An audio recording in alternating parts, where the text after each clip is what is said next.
আমাকে মাত্র 90 দিনের জন্য প্রাণী সম্পদ উপদেষ্টা দেওয়া হোক, আমি পুরো বাংলাদেশের রূপ পাল্টাই দেব।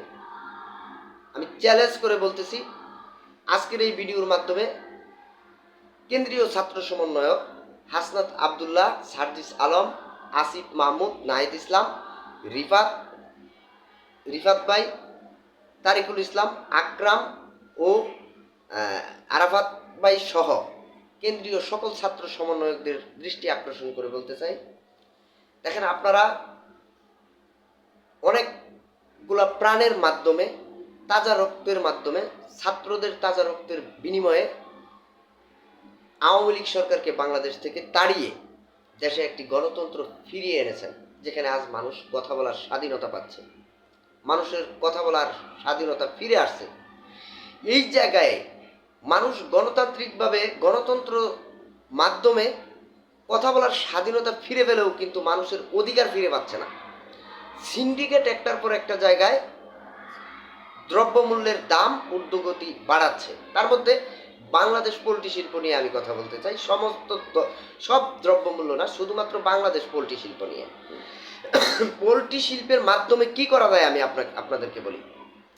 মাত্র একটা সেক্টর বাংলাদেশ পোল্ট্রি শিল্প, এই সেক্টরের মাধ্যমে এদেশের 30 লক্ষ বেকারের কর্মসংস্থান নিশ্চিত করা 100% সম্ভব। এখানে বর্তমান যে প্রাণী সম্পদ উপদেষ্টা আছেন ফরিদা আক্তার, উনি আমার মায়ের বয়সী একজন বয়স্ক মুরব্বী আমার কাছে। তিনি যে দায়িত্বটা আছেন, এখানে আমি আওয়ামী লীগ সরকারের আমলে সমর রেজাউল করিম ছিলেন, আব্দুর রহমান ছিলেন, আর অনেকেই ছিলেন, কিন্তু আসল বিষয় হলো একটা রোড লেভেল প্রান্তিক খামারের থেকে যদি তুলে এনে একজন এখানে উপদেষ্টা দেওয়া হয়, এই কথাটা আওয়ামী লীগ বা অন্যান্য সরকারের আমলে আমি বলতে পারতাম না। যেহেতু অন্তর্বর্তী সরকার, এখানে উপদেষ্টা নিয়োগ করা হয় বিনা সংসদে, সেক্ষেত্রে আমি এই কথাটা বলতেছি। যদি আমি ইসলাম মল্লিককে এই প্রাণী সম্পদ মন্ত্রণালয়ের 90 দিনের জন্য উপদেষ্টা দেওয়া হয়, আমি ডিম মুরগি 1 কেজি ব্রয়লার মুরগি বাংলাদেশের মানুষকে 160 টাকায় খাওয়াবো। 160 টাকায় 1 কেজি ব্রয়লার মুরগি খাওয়ানোর পরেও একজন খামারি 1000 মুরগি পালন করে 50,000 টাকা লাভ করতে পারবে। এখন 200 টাকা বিক্রি করছে হচ্ছে 1 কেজি ব্রয়লার মুরগি, একজন খামারি 5,000 টাকা লাভ করতে পারতেছে না। খালি ডিম আমি 40 টাকার ভিতরে খাওয়াবো, তারপরেও দেশে একজন প্রান্তিক লেয়ার খামারি মিনিমাম 1 লক্ষ টাকা লাভ করতে পারবে তার এই খামার থেকে। আমি এটা 100% প্রতিশ্রুতি দিচ্ছি। এই দুইটা প্রতিশ্রুতি, 160 টাকায় মুরগি খাওয়াবো, আমি 3টা প্রতিশ্রুতির মাধ্যমে 90 দিনের সময় চাই। আমি বাংলাদেশের 30 লক্ষ বেকারের কর্মসংস্থান এই পোল্ট্রি সেক্টরে, এই বাংলাদেশে আমি সৃষ্টি করব, এটা আমি প্রতিশ্রুতি দিলাম। 2, ব্রয়লার মুরগি 160 টাকার মধ্যে আমি খাওয়াবো। 3, 40 টাকার মধ্যে আমি হালি ডিম সাধারণ জনগণকে উপহার দেব, যেটা এখন 60 টাকা হালি খাচ্ছেন, 200 টাকা মুরগি খাচ্ছেন, দেশের লক্ষ লক্ষ বেকার আছে। এই 3টা প্রতিশ্রুতি যদি আমি 90 দিনের মধ্যে বাস্তবায়ন পুরোটা করতে না পারি, অন্তত 50% যদি করতে পারি, আমাকে প্রাণী সম্পদ উপদেষ্টার দায়িত্বে রাখবেন।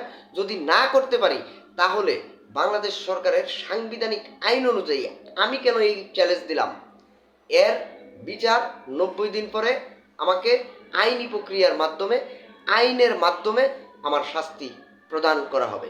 আপনারা শাস্তি দিবেন আমাকে, যে শাস্তি আপনারা দিবেন আইনি প্রক্রিয়ায়, আমি সেই শাস্তি মাথা পেতে নেব। প্রিয় দেশবাসী ও অন্তর্বর্তী সরকারের প্রধান উপদেষ্টা ও উপদেষ্টাগণ, কেন্দ্রীয় ছাত্র সমন্বয়ক সহ আমি আপনাদের কাছে রিকোয়েস্ট করে বলতে চাই, আমাকে মাত্র 90 দিনের জন্য প্রাণী সম্পদ উপদেষ্টা নিয়োগ করেন।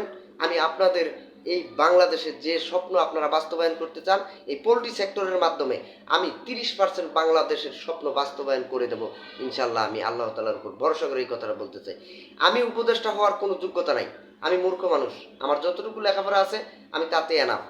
কিন্তু আমার কাছে লেখাপড়ার শিক্ষার যোগ্যতার চাইতে প্রাকৃতিক এবং প্র্যাকটিক্যালি স্থানীয় অভিজ্ঞতা আমার মধ্যে আছে। কোন কাজটা করলে এই পোল্ট্রি সেক্টর কর্মসংস্থান সৃষ্টি করা যাবে, কোন কাজটা করলে ডিম মুরগির দাম কমানো যাবে, জনগণকে সঠিক দামে খাওয়ানো যাবে, সেটা আমি জানি। এবং লাস্টে আমি বলতে চাই, আমি এখানে উপদেষ্টা হইতে পারবো না, কারণ এই যে রাজনীতি, এই রাজনীতির মধ্যে লক্ষ লক্ষ কোটি কোটি টাকা কিন্তু লেনদেন হচ্ছে, আদান প্রদান হচ্ছে। যদি আমার মতো ব্যক্তিকে এখানে উপদেষ্টা বানানো হয়, তাহলে হয়তো এখানে কিছু লোকের পকেট ফাঁকা হয়ে যাবে, পকেট ভরবে না। তো সেইটা যদি হয় তাহলে আমি মল্লিক কেন, এখানে কোনো সৎ ও আদর্শবান অভিজ্ঞ ব্যক্তিরাই উপদেষ্টা হইতে পারবে না। তবে দিস ইজ মাই চ্যালেঞ্জ দিয়ে আমি বললাম, যদি আমাকে প্রাণী সম্পদ 90 দিনের জন্য উপদেষ্টা দেওয়া হয় প্রাণী সম্পদ মন্ত্রণালয়ের, আমি বাংলাদেশের ইতিহাস বদলে দেব এবং একটা বিশ্ব ইতিহাস হবে বাংলাদেশের মধ্যে। আমি ইসলাম মল্লিক এমন কিছু করে দেখাতে পারছি।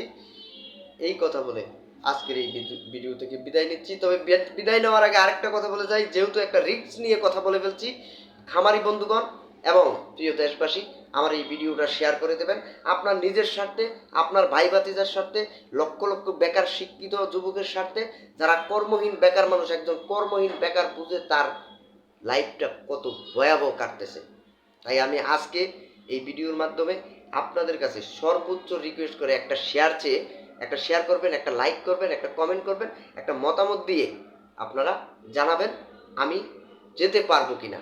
এই কথা বলে 90 দিনের শাস্তি, আমাকে যদি উপদেশটা দেওয়া হয় 90 দিন পরে আমি যদি ব্যর্থ হই, 10%ও কাজ করে না দেখাতে পারি, তাহলে আমাকে আইনি প্রক্রিয়ায় প্রয়োজনে ফাঁসি দেওয়া হোক, আমাকে ফাঁসি দেওয়া হোক। এই বলে আজকের ভিডিও থেকে বিদায় নিচ্ছি। আসসালামু আলাইকুম।